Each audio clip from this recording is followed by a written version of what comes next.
작년서부터 계속 들어왔던 예수님의 기도, 예수님이 어떻게 기도하셨는가, 또 예수님께서 친히 말씀해 주신, 가르쳐 주신 기도에 대한 교훈들에 대해서 말씀을 드렸는데, 오늘 16번째 시간으로 오늘부터 몇 주간은 예수님으로부터 기도를 배운 제자들이 어떻게 초대교회를 전심으로 기도하는 교회 공동체로 만들어갔는가를 우리 사도행전을 통해서 우리가 말씀을 좀 듣도록 하겠습니다. 신약성경 중에서 기도에 대해서 가장 많이 기록하고 있는 책이 어디냐? 사도행전입니다.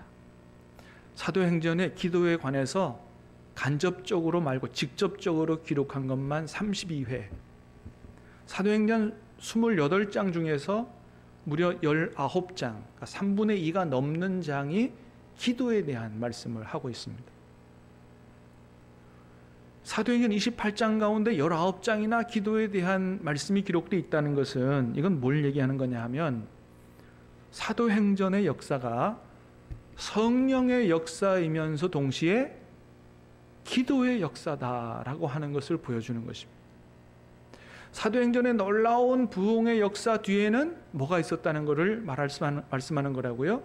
기도가 있었다라는 것을 얘기해 주는 것이다 라고 하는 겁니다. 여러분, 우리가 오늘 사도행전 1장을 읽었어요. 사도행전 1장을 읽었던 것처럼 벌써 우리가 오늘 본문에서 보는 것처럼 사도행전 1장에서부터 기도에 대한 말씀으로 출발하고 있는 것을 보게 됩니다. 여러분, 사실 오늘 우리가 읽은 말씀은 우리 기독교 역사에도 대단히 의미가 있는 이런 말씀인데, 오늘 말씀의 제목이 뭐예요? 기독교 역사상 최초의 합심기도. 오늘 본문이 우리 기독교 2000년 역사의 최초의 합심기도의 내용을 보여주는 말씀이에요. 역사적으로 대단히 중요한, 물론 구약에도 보면 합심해서 기도하는 장면들이 나와요. 근데 예수님이 오셨고 예수님을 따라가는 그리스도인들, 기독교가 시작된 이래로 최초의 합심기도는 오늘 본문이 바로 그것을 잘 보여주고 있는 것입니다.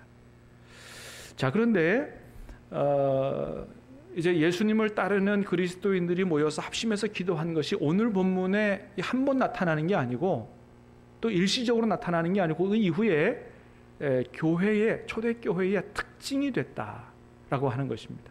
그래서 사도행전을 쭉 보면 제자들이 이제는 모여서 다 같이 합심해서 전심으로 기도하는 이런 모습들이 많이 나오는 걸 보게 돼요. 자, 사도행전 2장 42절 한번 볼까요? 시작. 그들이 사도의 가르침을 받아 서로 교제하고 떡을 떼며 오로지 기도하기를 힘쓰니라. 자, 이건 2장의 말씀이죠.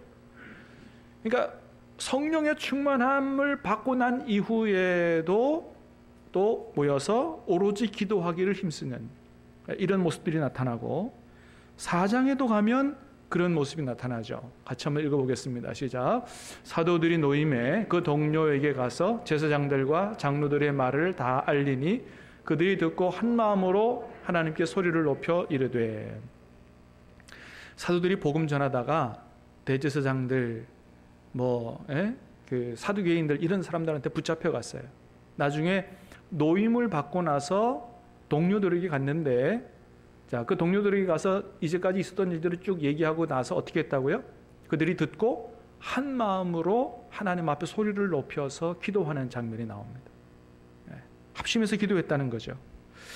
12장에 가면 베드로가 헤롯에게 또 한 번 잡히죠. 자, 거기도 말씀을 보겠습니다. 12장 12절 시작.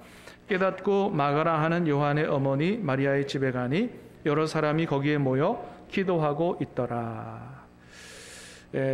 붙잡혀서 옥에 갇힌 그런 베드로를 하나님이 천사를 보내서 옥에서 나오게 해가지고, 그 다음에 이제 동료들이 모여 있는 소위 마가의 다락방이라고 하는, 여기 가보니까 성도들이 뭐 하고 있다고요? 함께 합심해서 기도하고 있더라라고 하는 거죠. 이렇게 초대교회는 이제 시시때때로 모여서 합심해서 기도하는 이런 교회가 됐다라고 하는 것입니다. 자, 그 결과 함께 모여서 전심으로 합심으로 기도하다 보니 어떤 교회가 됐어요? 초대교회가 성령의 충만함을 받는 교회가 됐고, 또 어떻게 어떤 교회요? 놀라운 사랑의 공동체가 되는 교회가 됐고, 얼마나 놀랍게 서로 사랑했으면 네 것이 내 것이 없고, 온 백성들이 칭찬할 정도로, 그죠? 놀라운 사랑의 공동체가 됐고, 세상 백성들에게는, 사람들에게는 칭찬받는 공동체가 됐고, 성령의 충만함을 받고 복음을 전하는 그런 교회가 돼서 놀라운 부흥성장의 역사를 이루어갔다라고 하는 것입니다. 사랑하는 여러분, 우리 신암교회도 우리 이렇게 수요일마다 계속 모여서 전심으로 합심해서 기도할 때 우리 하나님께서 우리에게 성령의 충만함을 부어주실 줄로 믿습니다. 우리가 정말로 초대교회와 같은 그런 성령의 충만함을 받게 될 때 우리 교회도 놀랍게 변화되고 하나님 나라 이루어가는 일에 정말로 귀하게 쓰임받는 우리 신암교회가 되게 될 줄로 믿습니다. 우리 2022년 한 해 수요일 모여서 기도할 때 그런 하나님의 축복과 그런 믿음과 기대를 가지고 함께 전심으로 기도하는 저와 여러분 될 수 있게 되기를 주님의 이름으로 축복합니다. 자, 그러면 초대교회가 어떻게 기도했는지 오늘 본문을 통해서 조금 보도록 하겠습니다. 첫 번째는 주님의 약속의 말씀을 붙들고 기도했다라는 겁니다. 여러분, 오늘 본문의 기도, 이 기도는 어떤 기도냐? 주님의 약속의 말씀을 붙들고 한 기도였다라고 하는 거예요. 예수님께서 부활 승천하시면서 어떤 말씀을 남겨주셨냐 하면 사도행전 1장 4절 5절에 있죠. 한번 같이 읽겠습니다. 시작. 사도와 함께 모이사 그들에게 분부하여 이르시되 예루살렘을 떠나지 말고 내게서 들은 바 아버지께서 약속하신 것을 기다리라. 요한은 물로 세례를 베풀었으나 너희는 몇 날이 못되어 성령으로 세례를 받으리라 하셨느니라. 예수님이 승천하시기 전에 제자들에게 마지막으로 남기신 말씀이죠. 예루살렘을 떠나지 마라. 기다려라. 몇 날이 못되어 성령을 받게 될 것이다. 이 약속의 말씀을 제자들이 그대로 믿고 예수님 승천하신 이후로 마가의 다락방에 모여서 함께 전심으로 기도하기 시작했다는 것입니다. 여러분, 주님의 약속의 말씀을 믿고 그 말씀 붙들고 기도하는 거, 이거 대단히 중요한 겁니다. 우리가 원하는 게 많을지라도 하나님 앞에 우리가 원하는 거 달라고 기도하는 것보다 주님의 약속의 말씀을 붙들고 기도하는 게 이게 훨씬 더 중요한 줄로 믿는 저와 여러분 될 수 있게 되기를 축복합니다. 이게 더 중요한 거예요. 여러분, 하나님께서 우리에게 기도하라고 하시는 아주 중요한 목적 중에 하나는 뭐예요? 우리에게 필요한 것들을 주시기 위함도 있지만 우리 안에서 하나님의 뜻이 이루어지도록 하기 위해서 우리에게 기도하라고 하는 겁니다. 그래서 우리는 우리가 원하는 것을 가지고 기도하기 전에 더 열심히 주님의 약속의 말씀을 붙들고 기도하는 것이 훨씬 더 중요하다라고 하는 겁니다. 그래서 여러분, 우리가 이렇게 말씀을 듣고 나면 여러 가지 기도를 하는데 그중에 제일 먼저 무슨 기도해요? 이 말씀이 우리 안에 이루어지기 위해서 기도하는 것이죠. 우리가 그런 약속의 말씀을 붙들고 기도하면 하나님께서 그 기도에는 100% 응답하신다는 겁니다. 할렐루야. 약속의 말씀을 붙들고 그 말씀 믿고 기도하면 100% 응답하신다는 거예요. 요한복음 15장 7절이죠. 시작. 너희가 내 안에 거하고 내 말이 너희 안에 거하면 무엇이든지 원하는 대로 구하라. 그리하면 이루리라. 아멘. 내 말이 너희 안에 거하면 무엇이든지 원하는 대로 구하라는 거예요. 주님의 말씀이 우리 안에 거하고 우리가 그 말씀을 붙들고 주님의 뜻을 따라서 기도할 때 하나님께서 100% 응답하신다는 거죠. 왜 응답을 안 하시겠어요? 그러죠?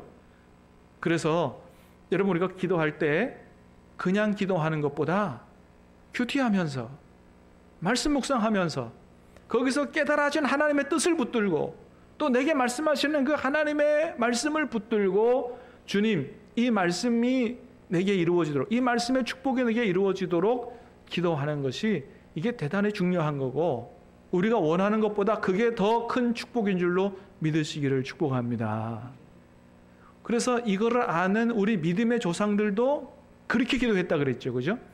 그래서 기독교 역사적 전통에 보면 렉시오 디비나라는 게 있다 그랬어요. 라틴어인데 렉시오 디비나.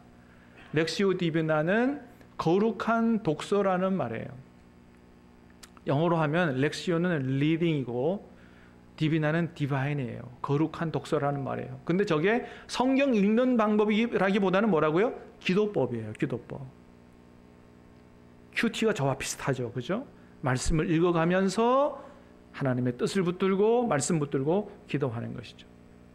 자, 그런 기도에 하나님께서 반드시 응답하신다. 오늘 본문의 기도는 기독교 최초의 합심 기도는 바로 말씀, 약속의 말씀을 붙들고 하는 기도였다는 거예요. 두 번째는 마음을 같이해서 한 마음으로 했던 기도였다. 마음을 같이해서 한 마음으로. 사랑하는 여러분, 우리도 이렇게 기도할 수 있게 되기를 축복합니다. 자, 14절 말씀 다 같이 다시 한번 보겠습니다. 시작. 여자들과 예수의 어머니와 예수의 아우들과 더불어 마음을 같이하여 오로지 기도에 힘쓰더라.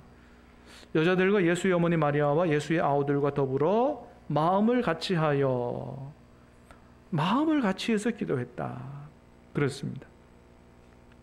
여러분, 우리 하나님은 이렇게 우리가 주님의 약속의 말씀을 붙잡고 한 마음으로 함께 기도하는 것을 기뻐하시는 줄로 믿습니다. 여러분, 우리도 그렇잖아요. 우리 자녀들이 자기들이 원하는 것을 가지려고 투닥거리고 맨날 그러는 것보다 차라리 어떻게 해요? 함께 부모인 우리에게 나와서 우리 이거 필요하니 이거 좀 어떻게 사주십시오 라고 하면 그게 훨씬 더 보기가 좋잖아요. 함께 한 마음으로 나와서 부모에게 요청하는 거, 이게 부모가 보기에 좋은 거거든요. 더군다나 그것이 자기들을 위한 것이라기보다 부모를 위한 것이라면 얼마나 그게 더 큰 기쁨이 되느냐라고 하는 것이죠.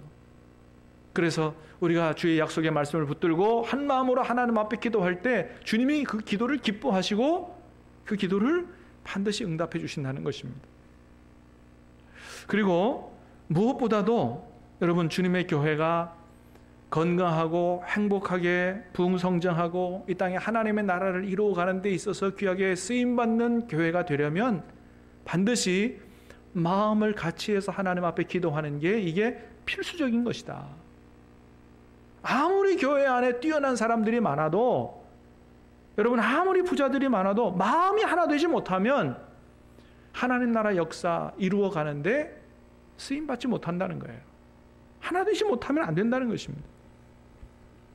우리 간혹 뛰어난 선수들이 많지만 이 별 볼 일 없는 사람들이 속한 팀에 이게 싸워서 지는 거를 축구 경기를 하면 이렇게 보면 가끔 보는데, 축구하면 저 유럽이죠. 유럽의 축구의 많은 팀 중에서 제일 아주 잘하는 팀이 있다고 한다면 바르셀로나라는 팀일 거예요. 그 팀에는 메시부터 수아레스, 네이마르, 조금은 지금 좀 바뀌긴 했습니다만 옛날에 세계에서 축구 제일 잘한다는 사람은 거기 다 있어요. 그런데 가끔 이 팀이 자기들보다 한참 못한 소위 하위에 있는 팀에게 지는 것들을 가끔 봐요. 여러분, 이렇게 뛰어난 선수들이 많은데 왜 하위권에 있는 선수들한테 그 팀에게 질까요? 그건 답은 한 가지예요. 왜요? 마음이 하나 되지 못하기 때문이에요. 마음이 딱 하나 돼가지고 함께 협력하고 하면은 반드시 승리할 수 있는데, 마음이 하나 되지 못하고 서로 자기 잘난 척만 하고 이러니까 안 된다는 것이죠. 근데 여러분, 교회도 마찬가지라는 겁니다. 고린도 교회 같은 경우에 성경에 보면 얼마나 고린도 교회에 은사가 많았는지 몰라요. 언변이 풍족하고 지식이 풍성하고 은사가 풍족하고 이런 교회가 고린도 교회였습니다. 근데 고린도 교회, 우리 고린도전서 1장에서 보는 것처럼 고린도 교회가 어떤 교회가 됐습니까? 서로 파가 나뉘어져서 서로가 아웅다웅하고 분쟁하고 싸우는 거예요. 그러다 보니까 막 성도들끼리 막 세상 법정에다가 막 고소하는 일도 벌어지고, 그러다 보니까 세상으로부터 욕먹는 교회가 됐다는 것이죠. 주님의 교회가 이렇게 돼서야 되겠느냐? 주님의 교회가 이렇게 돼서는 안 된다는 겁니다. 그래서 에베소서를 통해서는 무슨 말씀하세요? 같이 한번 읽어보겠습니다. 에베소 4장 1절에서 3절 시작. 그러므로 주 안에서 갇힌 내가 너희를 권하노니 너희가 부르심을 받은 일에 합당하게 행하여 모든 겸손과 온유로 하고 오래 참음으로 사랑 가운데서 서로 용납하고 평안에 매는 줄로 성령이 하나 되게 하신 것을 힘써 지키라. 아멘. 성령이 하나 되게 하신 것을 힘써 지키라. 여러분, 이미 성령께서 우리를 예수님 안에서 하나가 되게 하신 줄로 믿습니다. 이미 우리를 하나 되게 하셨다는 거예요. 그러니까 하나 되려고 애쓸 필요도 없어요. 이미 하나 되게 하셨다. 우리 한번 고백해 보십시다. 성령께서 이미 우리를 하나 되게 하셨습니다. 믿습니까? 여러분, 예수님 안에 구원받은 우리가 영원히 함께 하게 되는 줄로 믿습니다. 영원 천국에까지 함께 가게 될 거예요. 성령께서 하나 되게 하셨다. 하나님의 가족으로 만드셨다는 거죠. 그렇기 때문에 우리가 예수님께서 피 흘려 맺어주신 이 인연, 성령이 하나 되게 하신 이 교회를 더 이상 분열되지 않도록 잘 하나 되게 지켜가는 게 이게 중요하다. 자, 그러기 위해서는 어떻게 하라고요? 겸손하고 온유하고 오래 참고 잘못한 게 있더라도 사랑 가운데 서로 용납하고 평안에 매는 줄로 서로를 섬기며, 그래서 우리를 갈라지게 하는, 분열하게 하는 마귀가 침투하지 못하도록. 여러분, 마귀가 하는 짓이 뭐예요? 마귀의 이 헬러 말은 디아볼로스, 둘로 나눈다는 거예요. 마귀가 하는 것은 나누는 거예요. 성령이 하는 것은 하나 되게 하시는 것입니다. 마귀가 우리를 분열하게 하는 마귀가 침투하지 못하도록 성령의 역사로, 성령의 방법으로 성령께서 하나 되게 하신 것을 잘 지켜나가는 이런 게 중요하다. 사랑하는 여러분, 성령의 인도를 따라, 성령의 역사를 따라 우리 교회가 더욱더 견고하게 하나 될 수 있게 되기를 주님의 이름으로 축복합니다. 그래서 그렇게 같은 마음을 가지고 하나님 앞에 나가 한 마음으로 기도할 때 주님께서 우리 기도를 기뻐하시고 응답해 주신다라고 하는 겁니다. 자, 사랑하는 여러분, 간절히 바라기는 정말로 우리 수요기도회 오늘 본문의 초대교회의 기도와 같이 전 교인들이 한 자리에 모여서 한 마음으로 합심해서 기도할 때 성령의 충만함을 부어주시고 주님께서 우리 교회를 통해서 사도행전의 역사를 이루어 가시는 우리 교회 앞날에 그런 은혜와 축복이 나타날 수 있게 되기를 주님의 이름으로 축복합니다. 소망합니다. 사모합니다. 마지막 세 번째는 전심으로 기도했다는 것입니다. 전심으로. 자, 14절 말씀 다시 보겠습니다. 시작. 여자들과 예수의 어머니 마리아와 예수의 아우들과 더불어 마음을 같이하여 오로지 기도에 힘쓰더라. 자, 약속의 말씀을 붙들고 기도했고 또 마음을 같이 해서 기도했고, 세 번째는 뭐라고요? 오로지 기도에 힘썼다. 자, 오로지 기도에 힘썼다. 무슨 얘기인지 잘 이렇게 감이 오죠, 벌써? 헬라어가 프로스카르테레오라고 하는 말인데 사람에게 쓰일 때는 충성하다, 누구누구에게 충성하다 이런 말이고, 어떤 일에 관하여 쓰일 때는 아주 집요하게 전념하다 그런 뜻이에요. 그러니까 기도할 때 이 말에, 기도에 이 말을 쓰였다는 얘기는 기도를 어떻게 했다고요? 아주 집요하게 전념했다. 다시 말하면 아주 간절하게, 정말로 응답이 될 때까지 그렇게 아주 전심으로 기도했다는 것이죠. 이것은 제자들이 그동안 예수님께로부터 배워왔던 그 기도대로 이제 정말 예수님이 가르쳐준 그 기도로 기도하는 사람들이 됐다라고 하는 것을 보여주는 겁니다. 우리가 복음서에서 봤듯이 복음서에는 제자들이 기도하는 모습이 거의 나타나지 않습니다. 예수님이 그렇게 기도하라 그래도 기도 안 하고 잤죠. 예수님 십자가에 돌아가시기 전날 밤 잡혀가시는 날에도 기도하라 그랬는데 기도 안 했어요. 근데 예수님 부활 승천하시고 가고 난 이후에서부터 제자들이 예수님 가르치신 대로 기도하는 사람들로 변했다는 거예요. 여러분, 우리 그동안 쭉 예수님께서 어떻게 기도하셨는지, 예수님이 어떻게 기도하라고 말씀하셨는지 잘 배워왔어요. 우리 교회도 예수님 가르쳐주신, 보여주신 대로 기도하는 신앙교회 될 수 있게 되기를 주님의 이름으로 축복합니다. 예수님의 기도를 잘 배워가는. 여러분, 예수님이 제자들에게 어떻게 기도하라고 말씀하셨냐면 우리가 누가복음 11장, 누가복음 18장에서 보는 것처럼 누가복음 11장에는 어떤 비유가 나와요? 친구가 친구 집에 찾아가서 간청하는 비유가 나오죠. 18장에는 불의한 재판관 앞에 한 과부가 찾아가서 끝까지 요청하는 그런 강청하는 그런 기도의 비유가 나오죠. 그 비유를 통해서 주님 말씀하신 기도는 어떤 교훈이에요? 포기하지 말고 정말 하나님을 믿고 간절히 끝까지 인내하며 낙심하지 말고 반드시 응답하신다는 믿음을 가지고 그렇게 기도하라고 주님이 말씀하셨죠. 구하라, 두드리라, 반드시 열릴 것이다. 그렇습니다. 그런데 지금 제자들이 그렇게 기도하고 있다는 거예요. 모여서 한 마음으로 아주 전심으로 집요하게 응답받을 때까지 약속하신 성령을 부어주신다고 약속했으니까 그걸 믿고 끝까지, 그렇게 해서 며칠 동안 기도했어요? 10일간 기도했습니다. 10일간 기도했더니 그 10일째 되는 오순절에 약속하신 성령께서 강림하시기 시작하셨다. 할렐루야. 그렇습니다, 여러분.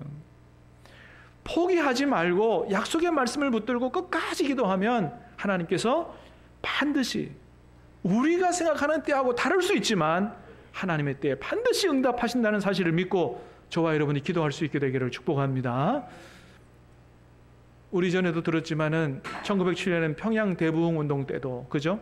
2주간의 사경의 기간 동안에 거의 마지막 날까지 아무런 역사가 일어나지 않았다. 근데 거기 모인 사람들이 이렇게 집으로 돌아갈 수는 없다고 생각하고 맨 마지막 날 다 같이 모여서 전심으로 기도하기 시작했다는 거죠.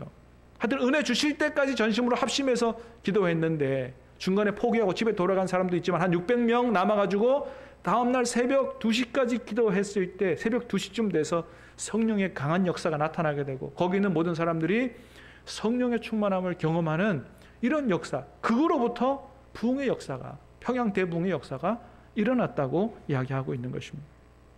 그렇습니다.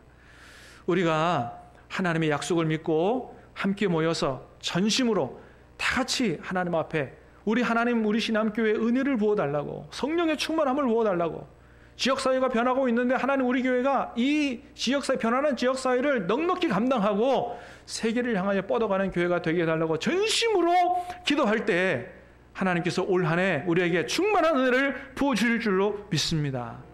간절히 바라기는 이 소망을 가지고, 이 비전과 꿈을 가지고 우리 수요일마다 다 같이 모여서 내 것 조금 기도를 내려놓더라도 하나님 우리 교회가 정말 이런 교회가 되게 해달라고, 사도행전적 교회, 사도행전같이 놀라운 역사가 일어나는 교회가 되게 해달라고, 하나님 나라의 확장에 쓰임받는 교회가 되게 해달라고, 내 남은 인생에 그렇게 쓰임받는 삶을 살게 해달라고 간절히 기도할 때 하나님께서 큰 은혜를 부어주실 줄로 믿습니다. 우리 교회를 통해서 놀라운 역사를 주님이 이루어 주실 줄로 믿습니다. 같이 찬양하고 기도하도록 하겠습니다.